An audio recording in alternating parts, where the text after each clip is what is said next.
सोचिए जरा, अगर एवोल्यूशन के दौरान ना इंसानों के हाथों में 10 के बजाय सिर्फ 8 उंगलियां आई होती। 8 उंगलियां? अच्छा। हाँ, आई मीन जस्ट इमेजिन, तो क्या होता?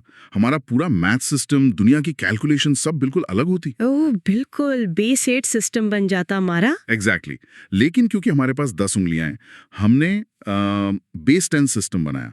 और आई मीन इस बेस 10 सिस्टम की वजह से नंबर्स के अंदर कुछ ऐसे सीक्रेट चीट कोड्स छुप गए ना, जिन्हें अगर समझ लिया जाए तो घंटों की कैलकुलेशंस एक्चुअली सेकंड्स में हो सकती हैं। हाँ, और लोग फालतू में मैथ से डरते हैं। सही बात है। तो आज के इस डीप डाइव में हम उन्हीं चीट कोड्स को अनकवर करने वाले हैं। मैं बहुत एक्साइटेड हूँ इसके लिए। अक्सर लोग लंबी कैलकुलेशंस देखकर घबरा जाते हैं, पर नंबर्स एक्चुअली बहुत प्रिडिक्टेबल पैटर्न्स फॉलो करते हैं। बिल्कुल। आज हमारे पास जो सोर्स मटेरियल है ना, वो उन्हीं पैटर्न्स का एक सिस्टमैटिकली डिज़ाइन किया गया ब्रेकडाउन है। ये सिर्फ कोई रैंडम ट्रिक्स का कलेक्शन नहीं है, बल्कि मैथ्स का फंडामेंटल लॉजिक है। सही कहा। तो सीधे सोर्स मटेरियल पर चलते हैं। Now we are on slide 1। इस प्रेजेंटेशन का टाइटल है divisibility rules and digital sum, complete line by line master class. Right. और इस स्लाइड पर क्लियरली हाईलाइट किया गया है 100% कॉन्सेप्ट कवरेज। और ये स्पेसिफिकली एसएससी और रेलवे एस्पिरेंट्स के लिए डिजाइन की गई है। विजुअली यहाँ एक टारगेट और ट्रॉफी का आइकन भी है। मतलब एम बिल्कुल सटीक है, टाइम बचाना और एक्यूरेसी बढ़ाना। सही कहा। इसका महत्व समझना बहुत जरूरी है। मतलब कॉम्पिटिटिव एग्जाम्स में जहां हर सेकंड काउंट होता है, वहां 5 डिजिट या 6 डिजिट नंबर्स को मैन्युअली डिवाइड करना तो प्रैक्टिकली इम्पॉसिबल है। आई मीन हाँ, टाइम ही कहाँ होता है। एग्जैक्टली। लेकिन चाहे कोई एग्जाम की तैयारी कर रहा हो या सिर्फ नंबर्स के मैजिक को समझने में इंटरेस्ट रखता हो, ये डीप डाइव ना मैथ को देखने का नजरिया बदल देगा। तो चलिए फाउंडेशन से शुरू करते हैं। Now we are on slide 2। Heading है the foundation and baseline rules. Okay. इस स्लाइड के द फाउंडेशन ब्लॉक में नंबर 1 को एक यूनिवर्सल फैक्टर बताया गया है, जो खुद के अलावा किसी से डिवाइड नहीं होता। पर असली खेल उसके बाद शुरू होता है। स्लाइड पर पावर्स ऑफ 2 और पावर्स ऑफ 5 के बॉक्सेस बने हैं। हाँ, ये बॉक्सेस बहुत इंटरेस्टिंग है। मतलब 2 के लिए आखिरी डिजिट चेक करना है, 4 के लिए आखिरी 2 डिजिट्स, 8 के लिए आखिरी 3 डिजिट्स और 16 के लिए आखिरी 4 डिजिट्स। यहाँ ना एक खूबसूरत सिमेट्री है। जैसे 2 की पावर 1 है 2, तो हमें सिर्फ आखिरी डिजिट चेक करनी है। अच्छा। 2 की पावर 2 है 4, तो आखिरी 2 डिजिट्स, पावर जितनी होगी उतने ही डिजिट्स चेक करने हैं। और यही सेम लॉजिक 5 की पावर्स पर भी अप्लाई होता है। ओह आई सी। मतलब 5 के लिए लास्ट डिजिट, 25 के लिए लास्ट 2 डिजिट्स और 125 के लिए लास्ट 3 डिजिट्स। बिल्कुल सही पकड़ा। ये तो मुझे एक ट्रेन की तरह लग रहा है। आई मीन जैसे एक बहुत लंबी ट्रेन हो, इंजन चाहे कैसा भी हो, अगर हमें सिर्फ ये देखना है कि आखिरी डब्बा प्लेटफॉर्म पर है या नहीं, तो हम सिर्फ पीछे फोकस करते हैं। बड़ी अच्छी एनालॉजी है। हम पूरी ट्रेन को जूम इन करके सिर्फ उसकी टेल देखते हैं। लेकिन ऐसा क्यों? मेरा सवाल यह है कि हम पूरे नंबर को इग्नोर करके सिर्फ एंड के डिजिट्स पर भरोसा कैसे कर सकते हैं?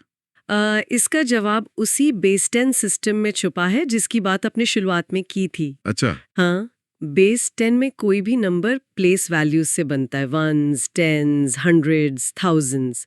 जब हम 4 से डिविजिबिलिटी चेक करते हैं ना, तो हमें पता है कि 100, 1000, 10,000 ये सब 4 से परफेक्टली डिवाइड होते हैं। Oh right. इसका मतलब 100th प्लेस और उसके आगे का नंबर चाहे जो भी हो, वो तो 4 का मल्टीपल होगा ही। सही बात है। इसीलिए सिर्फ आखिरी 2 डिजिट्स यानी 10s और 1s प्लेस वही बचते हैं चेक करने के लिए। समझ आ रहा है ना? ये प्योर मैथ का रूल है, कोई जादू वादू नहीं है। हाँ, अब लॉजिक एकदम क्लियर हुआ। क्योंकि हंड्रेड्स और थाउजेंड्स तो इनहेरेंटली मल्टीपल्स हैं, तो उन्हें बार बार चेक करने की जरूरत ही नहीं है। लॉजिकल है। एग्जैक्टली। इसी लॉजिक को आगे ले जाते हैं। Now we are on slide 3। यहाँ सम रूल्स और को प्राइम फैक्टर रूल्स दिए हैं। फैक्टर रूल्स का सेक्शन है ना, वो ज्यादा इंटरेस्टिंग लग रहा है मुझे। वो बहुत इंपॉर्टेंट है एग्जाम के लिए, ध्यान देना इस पे। यहाँ एक ट्री डायग्राम है जिसमें 6 को 2 और 3 में तोड़ा गया है और 12 को 4 और 3 में। लेकिन एक डाउट है यहाँ, 12 के फैक्टर्स तो 6 और 2 भी होते हैं ना, तो इसको सिर्फ 4 और 3 में ही क्यों तोड़ा गया? ये इस स्लाइड का सबसे क्रूशियल हिस्सा है। को प्राइम का मतलब समझना यहाँ बहुत जरूरी है। को प्राइम उन नंबर्स को कहते हैं जिनके बीच 1 के अलावा कोई कॉमन फैक्टर ना हो। अच्छा। अब 4 और 3 देखो, ये को प्राइम है, पर अगर हम 12 को 6 और 2 में तोड़ते तो एक बहुत बड़ी प्रॉब्लम आती। क्या प्रॉब्लम आती? 6 के अंदर ऑलरेडी 2 छुपा हुआ है ना, क्योंकि 2 टाइम्स 3 इज 6। अगर कोई नंबर 18 है तो वो 6 से भी डिवाइड होगा और 2 से भी। पर क्या 18 12 से डिवाइड होता है? ओह नहीं, 18 तो 12 से डिवाइड नहीं होता। एग्जैक्टली क्योंकि वहां 2 वाला फैक्टर ओवरलैप कर गया। इसीलिए कॉम्बिनेशन रूल्स बनाते वक्त हमेशा ऐसे फैक्टर्स लेने पड़ते हैं जो पूरी तरह इंडिपेंडेंट हो, और एग्जाम के ट्रैप्स हमेशा इन्हीं ओवरलैप्स पर बनते हैं। बिल्कुल क्लियर हो गया। ओवरलैपिंग फैक्टर्स एसेंशियली रूल को तोड़ देते हैं। राइट। अब यहां से थोड़ा कॉम्प्लेक्स टेरिटरी में चलते हैं। चलिए, now we are on slide 4। Heading है divisibility rule of 7 oscillator method. या रूल लिखा है कि multiply the last digit by 2 and subtract from the remaining number, और एक बड़ा एग्जांपल दिया है 17808। ध्यान से सुनिए इसकी वर्किंग। नंबर है 17808।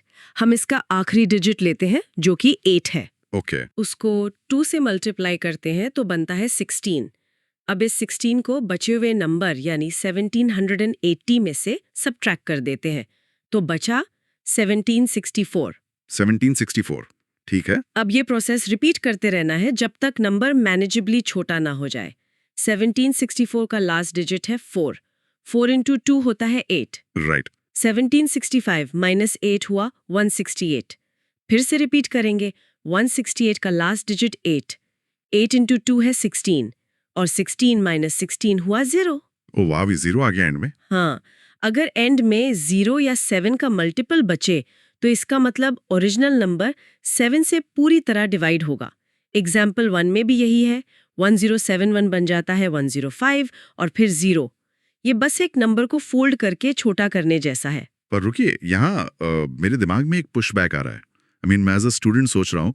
Now we are on slide 5। हाँ, बताइए। यहाँ रूल ऑफ 13 दिया है जिसमें लिखा है multiply last digit bye 4 and add. जैसे एग्जाम्पल है 2353 का। और वहीं रूल ऑफ 17 में लिखा है multiply last digit bye 5 and subtract. Example 3587 के साथ। अब एक स्टूडेंट एग्जाम प्रेशर में ये कैसे याद रखेगा यार? 7 में 2 से मल्टीप्लाई करके माइनस करो, 13 में 4 से मल्टीप्लाई करके प्लस करो। ये तो पूरी तरह रैंडम और रटने वाली बात हो गई ना। इसका कोई सॉलिड लॉजिक है या बस रट्टा मारना पड़ेगा? बहुत ही सॉलिड सवाल है और मेरा जवाब ये है कि ये नंबर्स 2, 4, 5 ये रैंडम बिल्कुल भी नहीं है। इन्हें ऑसिलेटर्स या सीड नंबर्स कहते हैं। अच्छा, ऑसिलेटर्स। हाँ, और इसके पीछे का एल्जेब्रा बहुत एलिगेंट है। हम एक्चुअली देखते हैं कि उस प्राइम नंबर का कौन सा मल्टीपल किसी 10 के मल्टीपल के आसपास है। जैसे 13 का एग्जाम्पल लीजिए। 13 की टेबल में 39 आता है, राइट? हाँ, 13 3 39। और 39 40 से एग्जैक्टली एक कम है। तो इस 40 का जो 4 है ना, वही हमारा ऑसिलेटर है। Wait, really? बिल्कुल। और क्योंकि 39 40 से एक कम है तो हम इक्वेशन को बैलेंस करने के लिए ऐड करते हैं। ओ भाई साहब। वही 17 के केस में देखिए। 17 into 3 होता है 51, जो 50 से एक ज्यादा है, इसलिए इसका ऑसिलेटर 5 बना।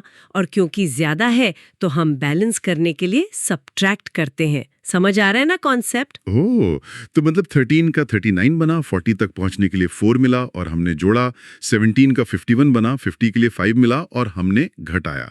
ये तो कोई मैजिक ट्रिक्स है ही नहीं, ये तो प्योर अलजेब्रिक बैलेंसिंग है। एग्जैक्टली, यही तो मैथ की ब्यूटी है। ये जानकर तो किसी भी पढ़ने वाले को बहुत कॉन्फिडेंस मिलेगा कि वो सिर्फ ब्लाइंडली कुछ याद नहीं कर रहा। पर मेरा एक सवाल और है, क्या बड़े नंबर्स के लिए इससे भी फास्ट कोई तरीका है? बिल्कुल है, और वो डेक की अगली स्लाइड पर ही दिया गया है। चलिए देखते हैं। Now we are on slide 6।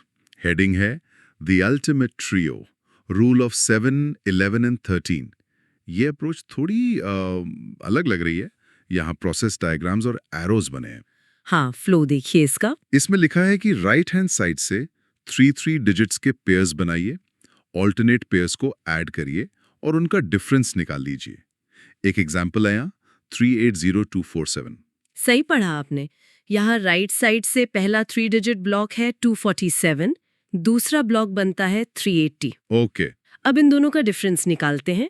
380 minus 247 जो होता है 133। 133, राइट। अब बस हमें ये चेक करना है कि क्या 1337 11 या 13 से डिवाइड होता है। स्लाइड एक्सप्लिसिटली दिखाती है कि 1337 से डिवाइड होता है पर 11 और 13 से नहीं।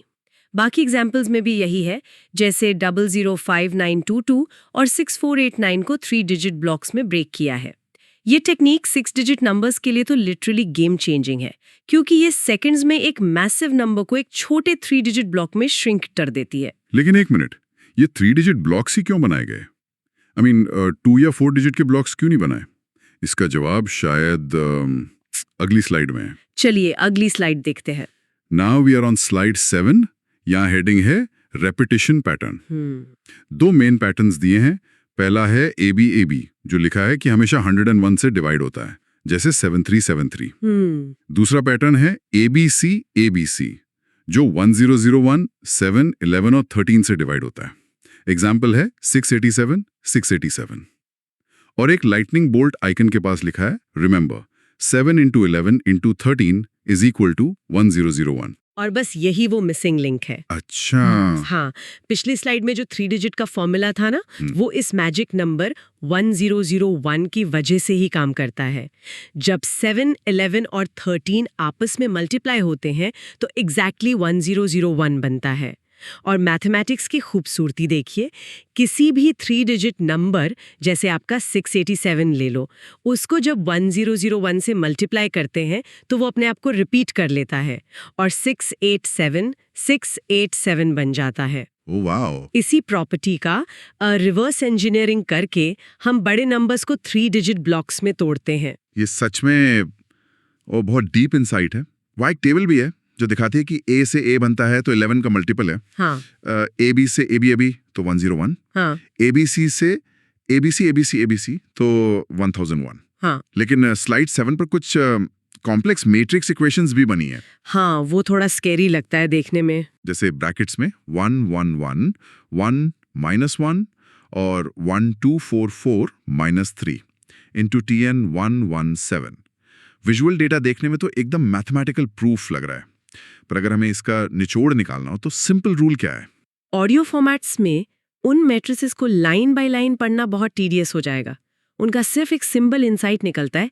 जब डिजिट्स खुद को रिपीट करते हैं तो उनके फैक्टर्स में 1 और 0 का एक पैटर्न बन जाता है। ओके, तो सीधा रूल क्या याद रखना है? सीधा रूल यह है कि जितने डिजिट्स का ब्लॉक रिपीट हो रहा है उतने जीरोस इंटरमीडिएट स्पेसेस में आएंगे। जैसे 2 डिजिट रिपीट हो रहा है ABAB, तो 1 के बीच में एक 0 आएगा, यानी 101। 3 डिजिट रिपीट है ABC तो 1001। ये एडवांस्ड मैथ जरूर है जो बैकग्राउंड में काम कर रही है, पर एग्जीक्यूशन देखिए कितना आसान है। परफेक्ट सिंप्लीफिकेशन, एकदम समझ आ गया। Now we are on slide 8। यहाँ स्पेसिफिकली डिविजिबिलिटी रूल ऑफ 11 दिया है। रूल कहता है if difference between sum of digits at odd places and sum of digits at even places is 0 or a multiple of 11। Right. Slide पर एक example है 166452 और दूसरा है 7945938। इनमें नीले रंग के आर्क्स एक डिजिट छोड़कर आगे जंप कर रहे हैं। ये विजुअल आर्क्स जंप करने का कॉन्सेप्ट ना ऑड और इवन प्लेसेस को अलग करने का बहुत आसान तरीका है। कैसे? दूसरा एग्जाम्पल लीजिए 7945938। ऑड प्लेसेस वाले नंबर्स यानी 7, 4, 9 और 8 का टोटल किया तो आया 28। अब जो बच गए यानी इवन प्लेसेस वाले 9, 5 और 3, उनका टोटल आया 17। ठीक है, 28 और 17। अब इन दोनों का डिफरेंस निकालते हैं।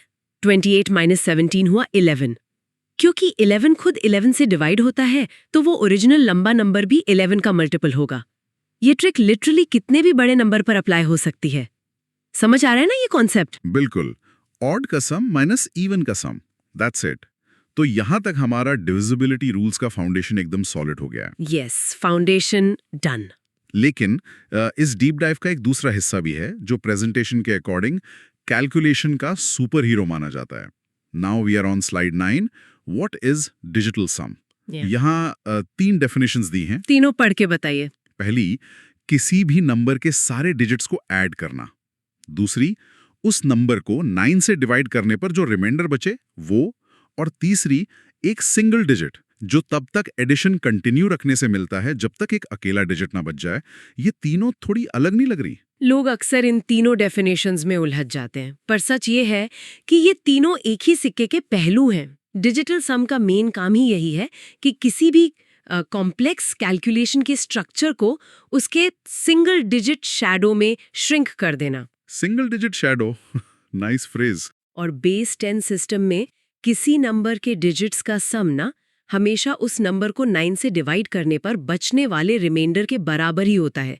दोनों सेम चीजें हैं। ओह, तभी वो दूसरी डेफिनेशन वहां थी। इसी शैडो वाले कॉन्सेप्ट को आगे और डिटेल में समझाया गया है। Now we are on slide 10, properties checklist. Important slide है ये। यहाँ एक क्रूशियल येलो रूल हाईलाइट किया गया है, एलिमिनेट 9 और कंसिडर 9 एज 0। LHS डिजिटल सम बराबर RHS डिजिटल सम और वैल्यू हमेशा 0 से 9 होती है। एक बड़ा एग्जाम्पल ब्लॉक है जिसमें नंबर 5266 के डिजिटल सम को निकालने के 3 मेथड्स दिए हैं। 3 ऑल्टरनेटिव्स, जिसमें से ऑल्टरनेटिव 2 फास्टेस्ट को बेस्ट बताया गया है। इसमें बताया है कि डिजिट्स को जोड़ते वक्त जैसे ही टोटल 9 बनता है उसे बस काट दिया जाता है। पर मेरा सवाल ये है, 9 को ही क्यों एलिमिनेट करना है? 10 या 8 को क्यों नहीं उड़ा सकते? बड़ा वैलिड क्वेश्चन है। अगर मैथमेटिक्स की कोर मशीनरी को समझे ना, तो बेस 10 सिस्टम का सबसे बड़ा सिंगल डिजिट 9 है। हाँ, 9 के बाद तो 10 आता है जो 2 डिजिट हो गया। एग्जैक्टली। जब हम काउंटिंग करते हैं तो 9 के बाद नंबर 10 आता है जो इसेंशियली वापस 1 + 0 यानी 1 बन जाता है। फिर 11 बनता है 1 + 1 यानी 2। अच्छा, यानी हर 9 के बाद वैल्यू वापस ग्राउंड 0 से शुरू होती है साइकिल में।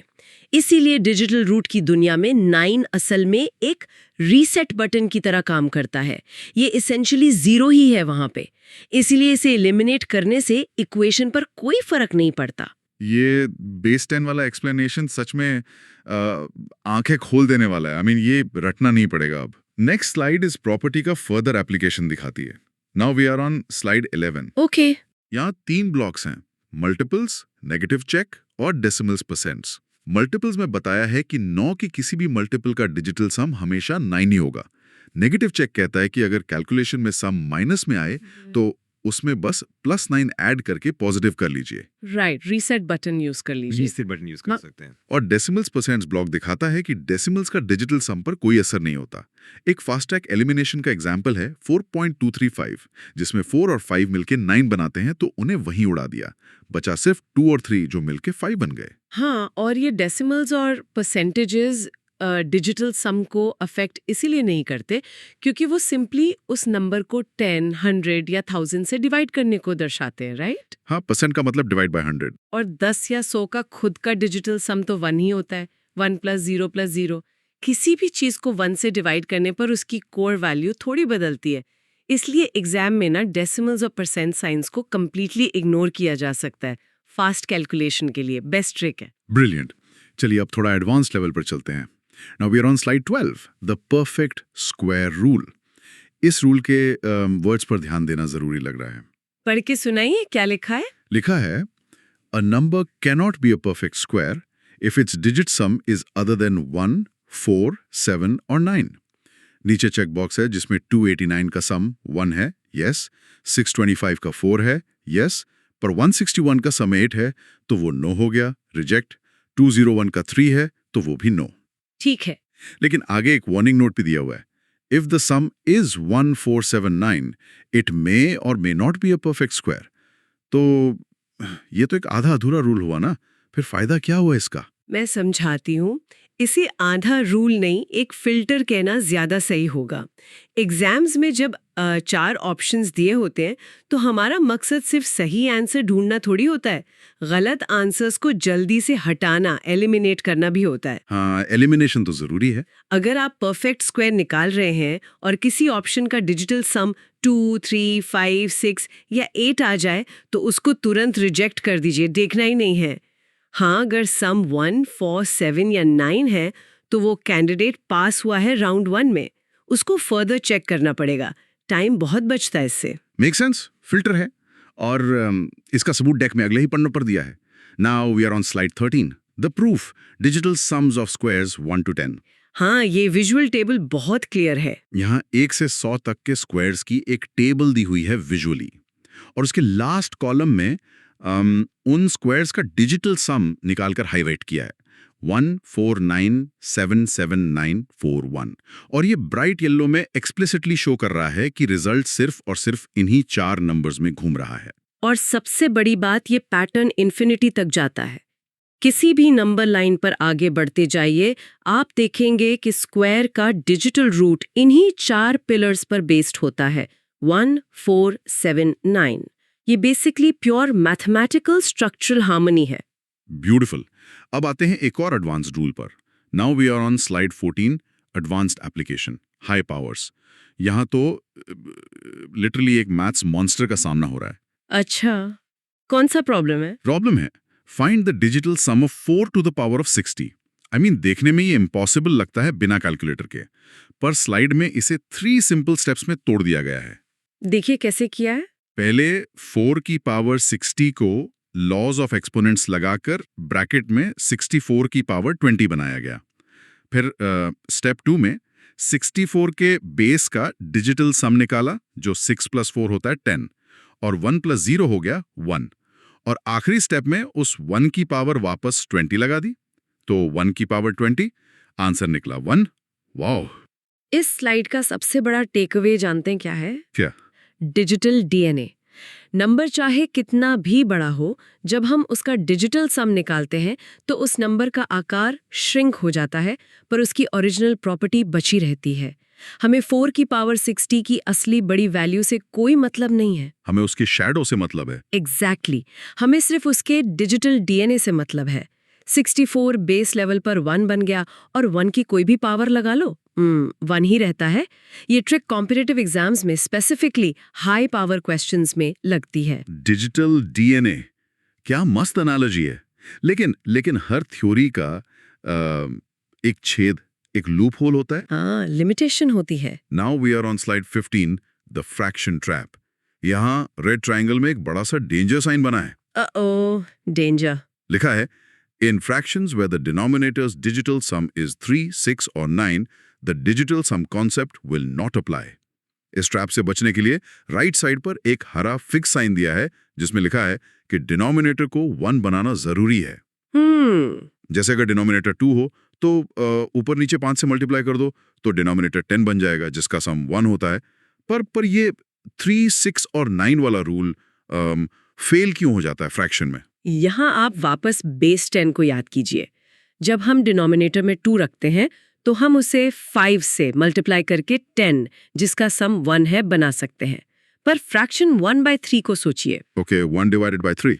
अगर उसको डेसिमल्स में लिखा जाए तो वो 0.333333 बनता है, एक रिकरिंग डेसिमल जो कभी खत्म नहीं होता। ओह हाँ। तो 3, 6 या 9 डिनोमिनेटर में आने पर हम उन्हें किसी ऐसे इंटीजर से मल्टीप्लाई कर ही नहीं सकते जो बेस 10 ब्लॉक जैसे 10, 100, 1000 बनाए। वैल्यूज स्टेबलाइज ही नहीं होती, इसलिए वहां ये सिंगल डिजिट सम काम नहीं करता। अगर ऐसी सिचुएशन एग्जाम में आए तो पहले एक्चुअल डिवीजन करके उन नंबर्स को डिनोमिनेटर से कंप्लीटली एलिमिनेट करना पड़ता है। Recurring decimals. बेस 10 की लिमिटेशंस यहाँ क्लियरली दिख रही हैं। अब हम सेशन के आखिरी पड़ाव पर हैं जहाँ रिवीजन होगा। चलिए रैप अप करते हैं कॉन्सेप्ट्स को। Now we are on slide 16 और स्लाइड 17, जो रैपिड फायर रिवीजन की स्लाइड्स हैं। स्लाइड 16 में डिविजिबिलिटी रूल्स की पूरी टेबल है, 2, 4, 8, 16 वाले रूल्स, 3, 9 सम रूल्स, 6, 12 वाले और वो पैटर्न वाले रूल्स। और स्लाइड 17 में डिजिटल सम के कोर और शॉर्टकट रूल्स की समरी है, स्क्वायर्स और फ्रैक्शंस सब मिलाकर। हम इन सबको डिटेल में डिस्कस कर ही चुके हैं। हाँ, तो टेस्टिंग टाइम शुरू करते हैं स्लाइड 18 से। Now we are on slide 18। पहला प्रैक्टिस क्वेश्चन है, ध्यान दीजिएगा। क्वेश्चन है, what is the divisibility rule for 16? 4 options हैं।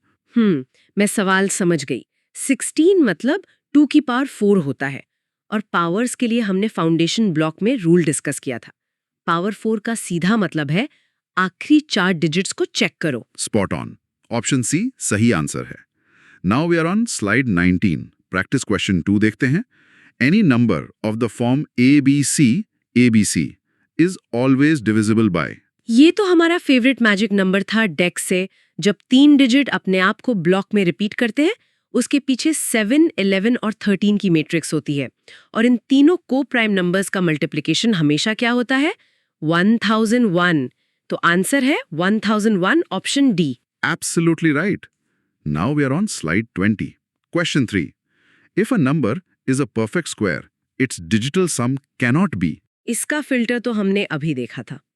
परफेक्ट स्क्वायर्स का डिजिटल रूट हमेशा 1, 4, 7 या 9 के एक्सक्लूसिव क्लब में होता है. इन 4 के अलावा जो भी डिजिट ऑप्शन में होगा वो तुरंत रिजेक्ट हो जाएगा. देखिए क्या ऑप्शन है. ऑप्शन सी में 8 है जो रिजेक्ट होगा. और अब आखिरी पड़ाव. Now we are on slide 21. Question 4.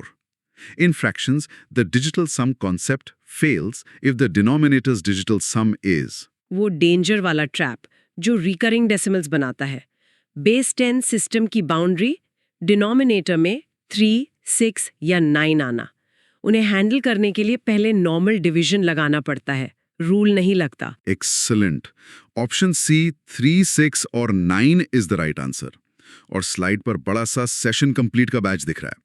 आज जो नंबर्स और पैटर्न्स हमने देखे ना, वो कैलकुलेशंस को प्योरली एक लॉजिक पजल में बदल देते हैं.